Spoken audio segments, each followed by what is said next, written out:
beautiful people. Welcome to Plan Path Educational Consult, your choice hub for everything education and learning. Okay, I think this is our second third video for the year, and because school is resuming tomorrow, a lot of people have even boarding schools are resumed today, and even if they are not resuming schools physically, people have resumed school online, and it's important that we bring this conversation to fore. This today's topic is 2025 education trends, teens, tweens, and AI. Okay, so the reason we're bringing this conversation is because we've heard a lot of parents, to even students themselves, teachers, decision makers, adults, when they talk about young people these days, Gen Z, Gen everything, Gen Alpha, they're like, ChatGPT children. I don't know how those children will know Boko because everything is now ChatGPT. But I'm like, first of all, the problem is not even just ChatGPT. It is not only ChatGPT, it is generative AI. And it's not even a problem, that's the truth. There are a lot of things that are happening behind aside ChatGPT that you really need to know about. So this video, you need to share it with every student, parent, adults that you know that has been complaining about AI, ChatGPT, so that it will help you guys to just understand your students better and relate to your students better, you understand, your children. That's basically what it is. And for policy makers, decision makers in education, even consultants like us, like, just understand what ChatGPT is, generative AI, and how to deal with students. So in Harvard Graduate School of Education, which I'm a part of the alumnus group, there are some conversations that sparked research and just trends in 2024 that are going to be top priority in 2025, and one of the top is students and AI. What students are already using AI really? So what students want adults to know? So there's a report that if you want it, you can just say it in the comments. I will send it to you, or I can just drop the link. But someone has said they want it before I share it. I don't want to overshare. Teen and young adult perspective on generative AI. Okay, so perspective of young people are already using AI. That's the truth. A lot of young people, actually. So in this report, when you talk about teens, we are talking about people ages 17 and younger. 17 and younger, that's secondary school students you grab, and even year one students in university. So young adults refers to people ages 18 to 22, and youth or young people refers to the entire sample you grab. So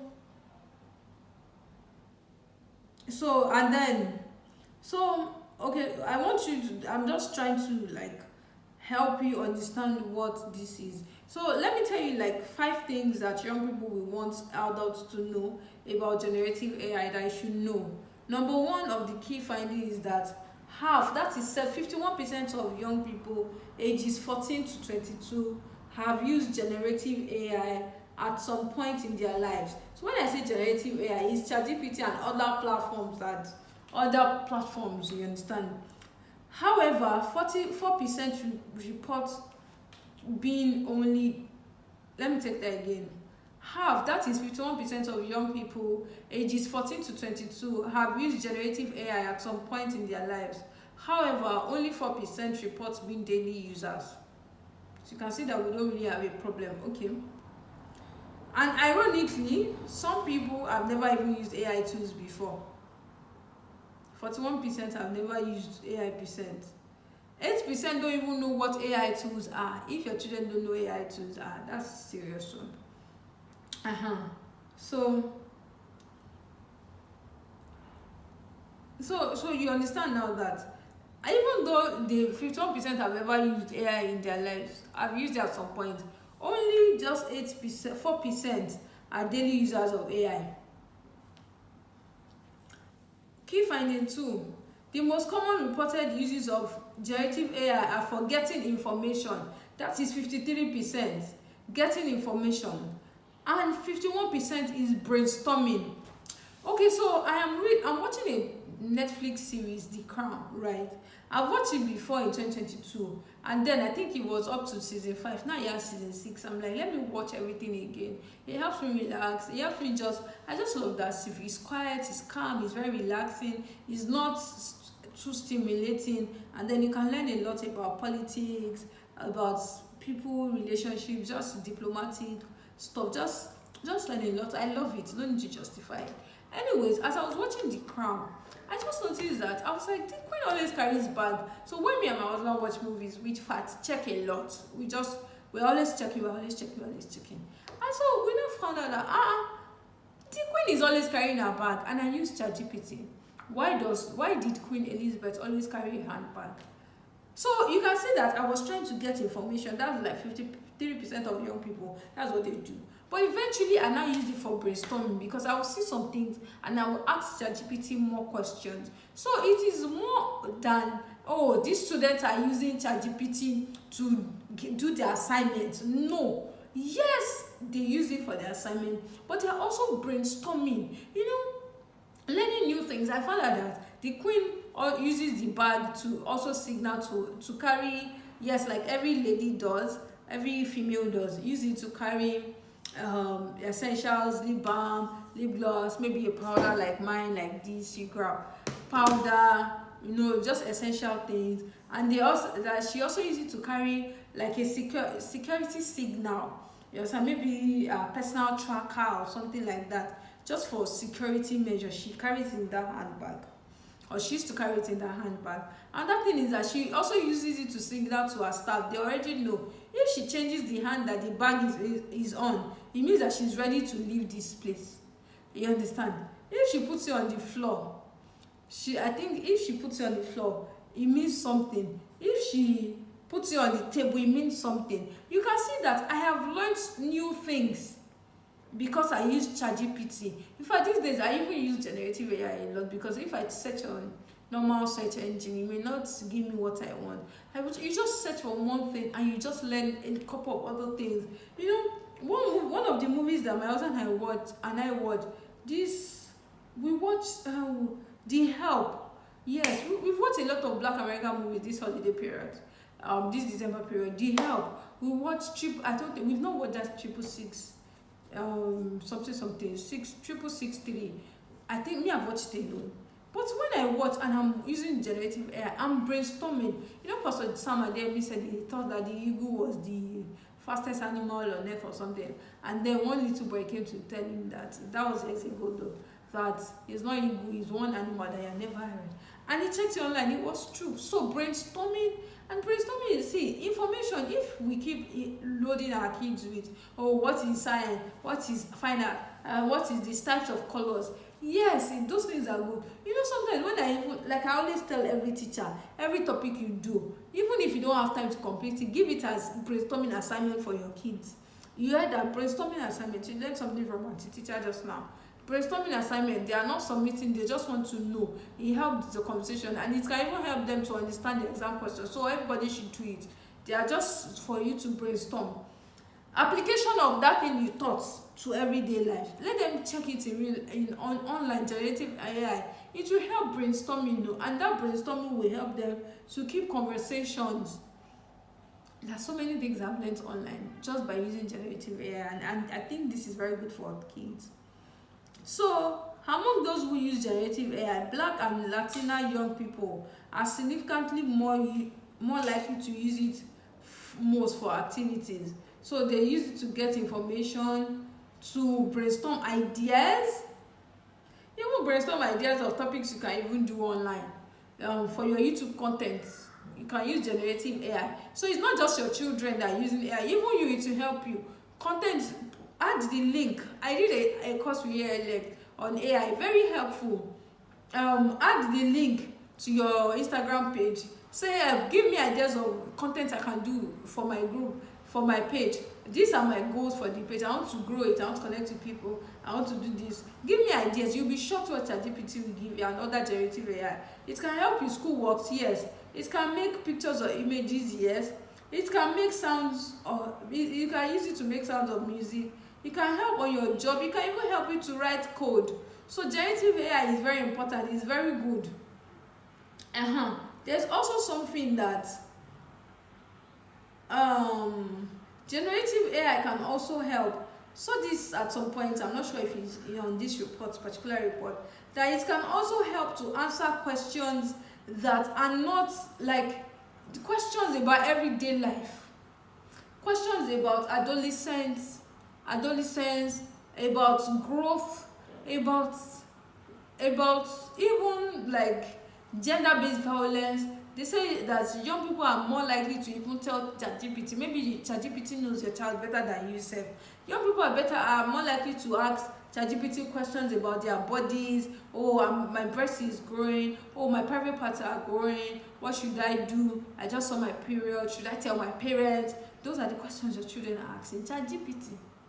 So pay attention. That ChatGPT, it can also help. So although it is now subject to, will ChatGPT offer the right guidance? Oh, I'm 14 years old, a boy just asked me, should I say yes to the young boy? Will ChatGPT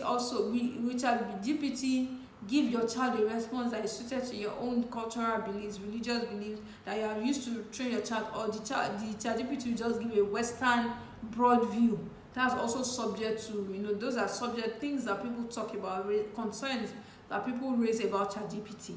That's the truth, and generative AI. But the truth is that those platforms can help your children ask questions that they may be shy to ask you, or they may not have the right relationship with you to be asking you those questions. So ChatGPT is not bad in themselves.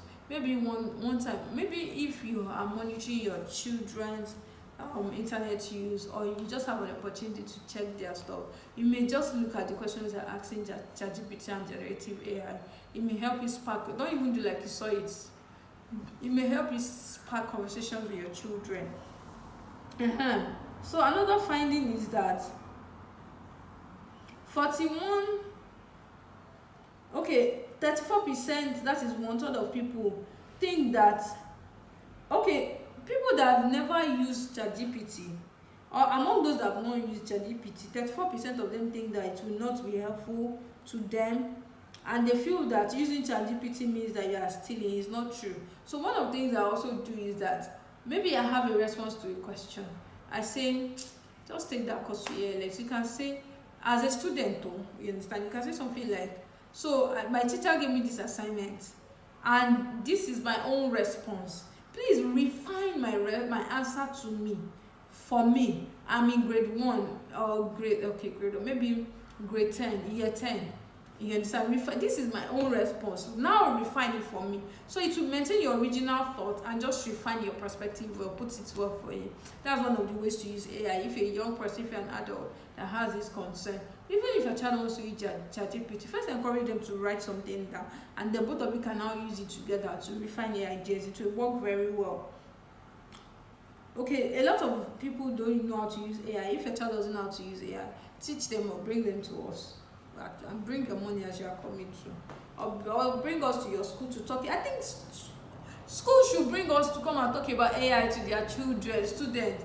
It's not everything that, sometimes even when you talk about it, the kids don't go even hear you. Bring us. So some of them feel that AI tools are inaccurate or based on information or biased. That's why they don't use it. Some people are concerned about privacy. End of 2024, a lot of people were like, ChatGPT, tell me about myself, and you'll be shocked what ChatGPT knows about you. In fact, do you know that I asked ChatGPT, what do you think is important to me right now? ChatGPT even brought out a list of my friends I talk to often. They said your friends are important to you. You spoke about this. Okay, and even listed their names. I was very shocked. Some people feel that ChatGPT won't be fun to use. It's fun, no? Some people also don't have access to AI tools. Okay, if you have internet, you can use AI.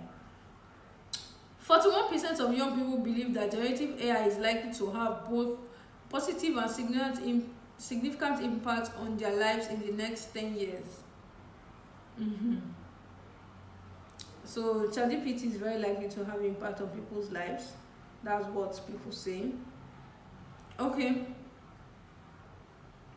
So people that use ChatGPT or expect good things from ChatGPT, we shouldn't be negative about things. Don't say, ChatGPT is bad, one thing. Nah, I don't think so.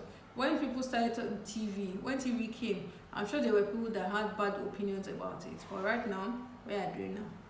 Anyways, so ChatGPT can help with schoolwork. It can help with on your job. It can even help with career guidance, and it can help the wider community. It can enhance creativity. It can foster opportunities for human advancement. Uh-huh. Don't think that when you're using ChatGPT, don't think it will help you, it will lose your job. The some people that founded the use of AI, you to be those people. ChatGPT not doesn't really mean that you lose your job. It doesn't mean that AI is taking over. It's taking over, yeah, but doesn't mean that everything will go. It doesn't mean that intellectual property theft, misinformation, disinformation, and privacy. Those are people's concerns when they use ChatGPT. A very valid concern, but you can work around these concerns too. So, young people, in conclusion, young people want adults to know that AI is the future. AI is very creepy. That's funny though. I cannot really wait to see how AI will evolve in a lot of fields. The world is changing and AI concerns me. Those are things that young people will want adults to think about AI. So I hope that as you listen to this video, you have learned one or two things. You can relate to your kids better. Ask questions that you have in the comments. We'll be glad to answer you. And if you're a school owner, you want us to come and talk to your kids about ChatGPT, please, by all means, you're a parent, book a session with us, just chicken in money. Let's have a conversation with you and your child, maybe on Zoom, or even come to us physically. Let's just talk about AI, raise your concerns, and let's settle your quarrel for you in a professional setting. Okay, yeah. So that's it. Enjoy. See you in my next video. My name is Olatosin Abiodun, founder of Plan Path Educational Consults. Let's do life together and business too. Alright, bye. Take care. See you in our next video.